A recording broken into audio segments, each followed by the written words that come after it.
চলে এসছেন? ভালো আছেন তো সবাই? আমিও ভালো আছি। আজকে কিন্তু ওয়েদারটা দারুণ, দেখুন পুরো বর্ষার ওয়েদার। আর এই সময় আমার কিছু নন বেঙ্গলি বন্ধু বান্ধব মাছের রেসিপি দেখতে এসেছে। মাছের মানে এই সময়কার যে মাছ, ইলিশ মাছ।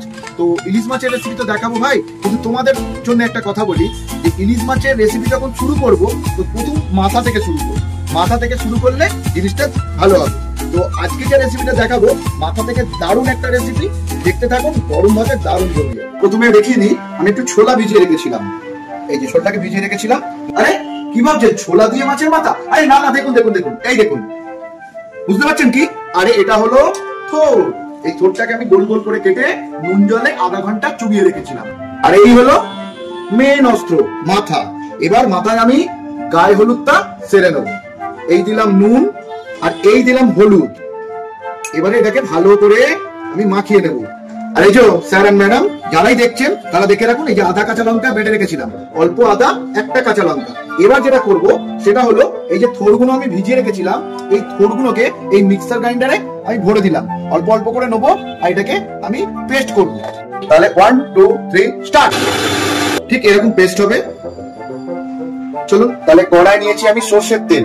সরষের তেলেই রান্নাটা করবেন, রিফাইন তেলে এইসব রান্না ভালো লাগে না, ঠিক আছে?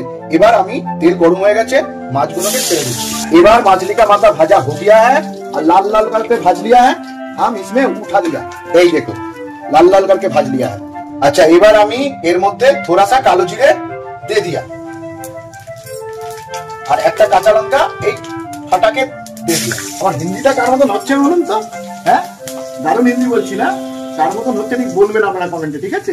কটা ছোলা দিয়ে दिया, थोड़े पेस्ट, थोड़ का पेस्ट, ठीक है? इस थोड़ का पेस्ट हम इसमें जीरा दिया। এবার পরিমাণ মতন নুন दे दिया और थोड़ा हल्दी पाउडर। तो 4 मिनट भाजते रहेंगे। এরকম ভাবে 2-4 मिनट भेजे নেবো। मछली का माथा को ऐसे ना तोड़ लेना है, ठीक है? এরকম করে ভেঙে নেবেন আপনারা মাছের মাথাটাকে। এবার এতে মানে इसमें थोड़ा सा चीनी डाल देना है, थोड़ा मीठा मीठा होगा ना तो खाने में बहुत बढ़िया लगेगा। इससे तो मिला लेना है। এবার আমি মাছের মাথাটাকে এর মধ্যে দিয়ে দিলাম। बढ़िया से मिला लीजिएगा इसको, लेके और एक मिनट उसको भूजना है। अब लाल लाल हो गया है, লাল লাল হয়ে গেছে। আমি এটাকে এবার তুলে নিচ্ছি। তো রেডি হয়ে গেছে আমাদের মাছের মাথা দিয়ে থোড়। গরম ভাতে নিলে ভাই কি বলবো, মানে দারুণ। গরম ভাত মে খাইয়ে আর इसका মজা लीजिए। আর হ্যাঁ, অবশ্যই যদি এই রান্নাটা ভালো লেগে থাকে লাইক কমেंट शेयर করতে ভুলবেন না। আমি যে হিন্দিটা বললাম মানে हम जो हिंदी बताता है वो हिंदी किसका तरह है कमेंट में जरूर बोलिएगा, हम आशा में रहेंगे, ठीक है? टाटा।